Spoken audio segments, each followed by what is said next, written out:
Hi, Anukrit. Good afternoon. Hello, ma'am. And congratulations on your ISB admit. You are Thank you. headed to ISB PGP. Yes. So, Anukrit, please tell us about your profile and your plans. What are your plans going forward? I did my engineering from Mumbai. I graduated in 2020. Post which I joined JP Morgan for a year. I was in the investment banking role. I had considered ISB back then, also applying for WEO, with the thought process that I wanted to make a shift to product management. But I was lucky enough to get an opportunity in EdTech, and I made a move to AI product management in 2022. And it's been 3.5 years approximately since I have been in the field. I think ISB was very important for me from a perspective to grow deeper into the field. It gives you an idea of how to do research in a much better way. For example, I have been an AI product manager, and of course, the way Gen AI came in a few years ago, things have changed and things have been volatile, and they will stay volatile for a few years. So given that, the expertise ISB has with, providing a structured research, I think I can really leverage that to give shape to the industry in a much better way and also pose myself as a leader in the space eventually. So I found ISB as, a ground to get better at research, to create a network, to also meet people from different fields, to get an aspect of probably how AI could actually, change or improve things or transform things in their fields. So I started my journey for ISB from there. Great. And it has been a long journey. Tell us more about the GMAT prep and then the applications, etc. How do you time it and plan it in the best possible manner? Since I was working, I gave myself around 4 to 6 months time to study for GMAT because I think in the initial phase it was more of getting that inertia to start studying because you've been in the industry for a very long time. So it's very important to get into the study more, to commit yourself to giving those extra 2, 3 hours after your work, and of course giving additional hours during the weekend. So I was very lazy initially. It took me amount of time just to get that inertia of studying. Let's say once I was, and I think what also caused that laziness was when I, let's say, solved certain quant questions, and then being an engineer, I felt a little overconfident. But then the idea is that you don't want to get a bare minimum score, you want to get maximum in quants, and verbally you want to do much better. So from that lens, it's very important to not be very complacent and just focus on, actually improving yourself. I don't recollect what was the exact score I got. At that time, it was just a transition from GMAT to GMAT focus. I was still figuring out how the transition would work. But yeah, when I got a really poor score in front of me, that was a decent, booster for me to actually start figuring things out. I gave myself 4 months. The idea was to focus heavily on practice, less on theory, because I think quants, because I was an engineer, it felt like from a theoretical standpoint, at least quants was kind of sorted.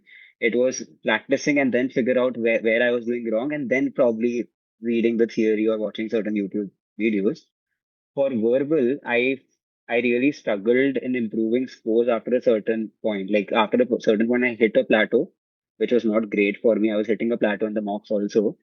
For that, it was extremely important, and I realized after talking to a few folks is also that you have to have a very strong, think about eliminating options rather than finding the correct option. And for that, it is very important to not just read why the answer is correct when you get an incorrect answer, but also to read why the other four, answers are incorrect. So while I got a sense of it, it took me a long time to actually create my thoughts around it and how to naturally impose myself to in that situation where I'm finding the four wrong answers. I think the best way to do that was I started writing certain patterns. And eventually, once you've done enough practice, once you solved OG a couple of times, once you've done enough GMAT club or any other, practice questions, you start identifying those patterns. You start, acclimatizing yourself with those patterns, and it slightly gets easier with that. Now that said, once I was done with GMAT, I was done with GMAT in a very comfortable time frame. I think I was done by around May or June, which means for my ISB application was around September.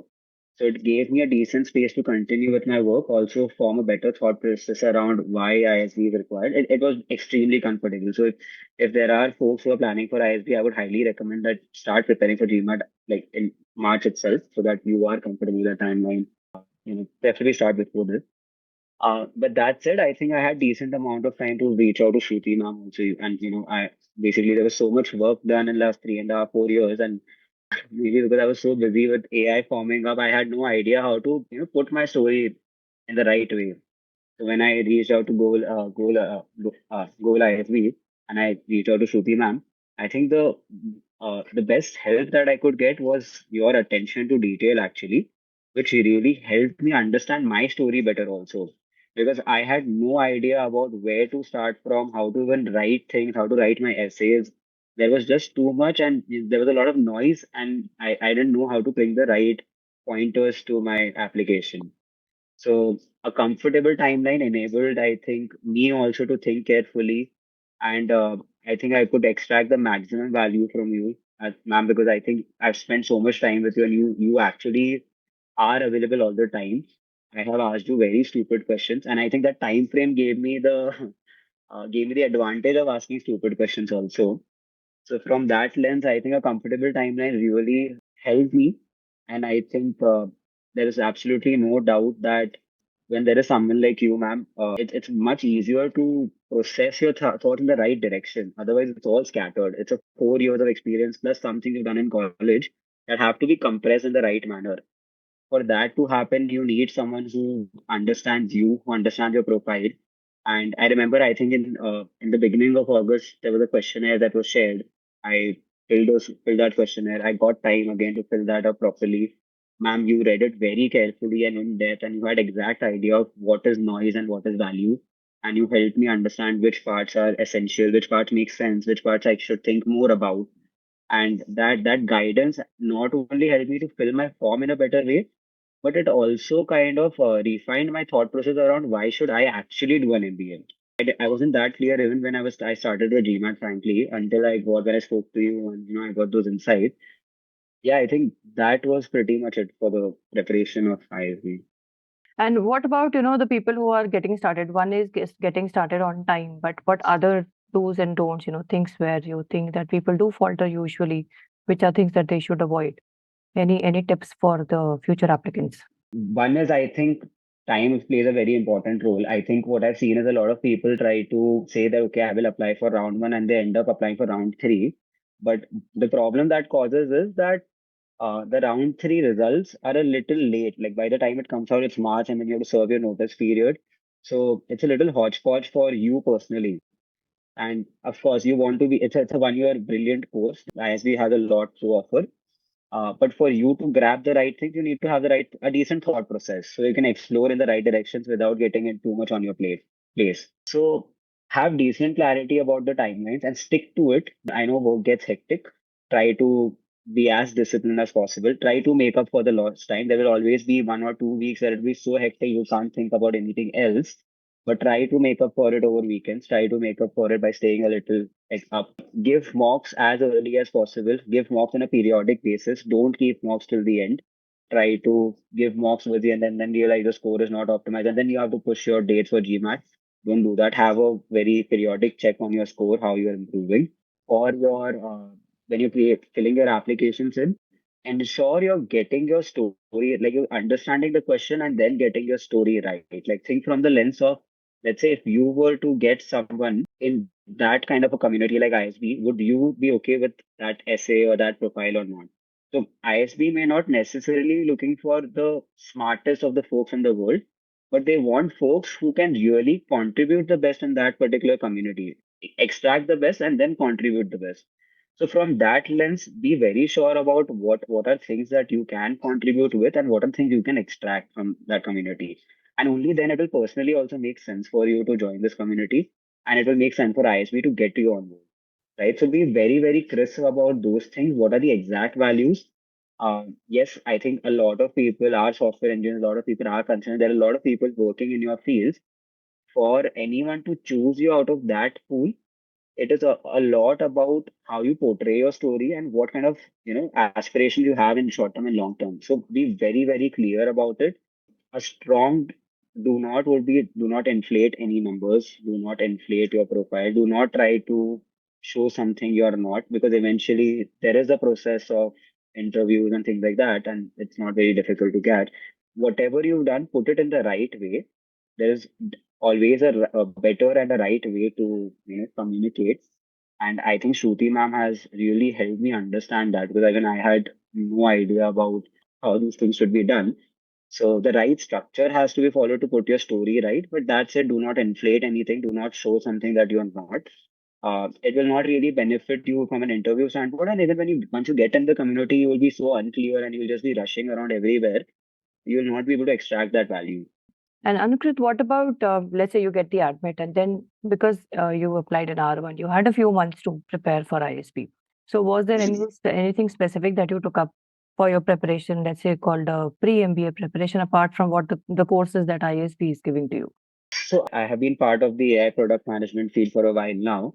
So I have been providing consulting to a few companies in the aviation industry. I am doing that because I feel AI is going to shape, it's volatile, it's going to shape up for some time. So it makes a lot of sense to stay in touch with what these companies are doing, even when I'm planning to go to ISB.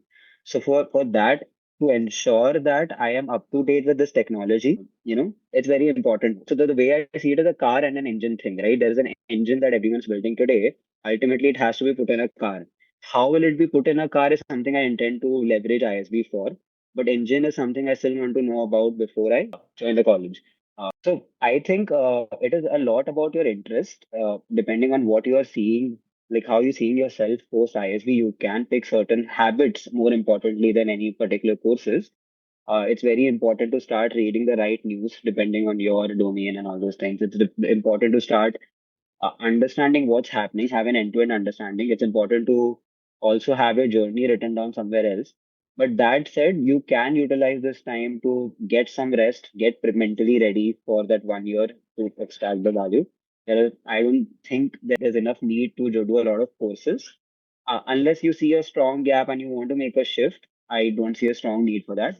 But yeah, like develop good habits basically that you do not forget in ISB when things get hectic. And this is very valuable, good habits are going to be very important for you to sustain that rigor. I mean, broadly, it is all about structuring your thoughts, frankly, just understanding your profile, what value you bring in, continue to, stick to that value. Like if you decide that this is your value today, do not forget it, stick to your strengths and develop more and more strengths as you go along the way.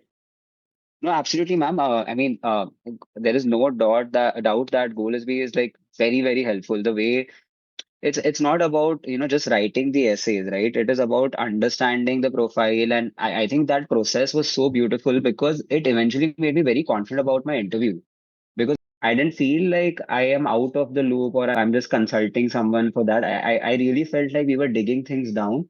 We were actually trying to understand the profile together. I was trying to understand, and it was always tinkering my mind whenever I spoke to you. It always made me think, oh, ye bhi kiya tha, was this also done? And it always helped me recollect my memory more often. That entire process is too valuable for the interview ultimately because when we wrote those things down, it really made me feel confident when I was walking into the interview room. I don't think I was very nervous. I was very strict, direct. And the range of questions also they asked, I think once you've tinkered your mind enough in that direction, you're able to answer those questions also on the spot. So I feel the entire process that I had with you, Shruti ma'am, was more about tinkering and enablement rather than, and that process itself was very, very valuable, not in terms of just getting into the college, but also understanding self and asking the right questions and understanding the right profile. So it was a very holistic experience rather than just getting some consulting from or advice from someone.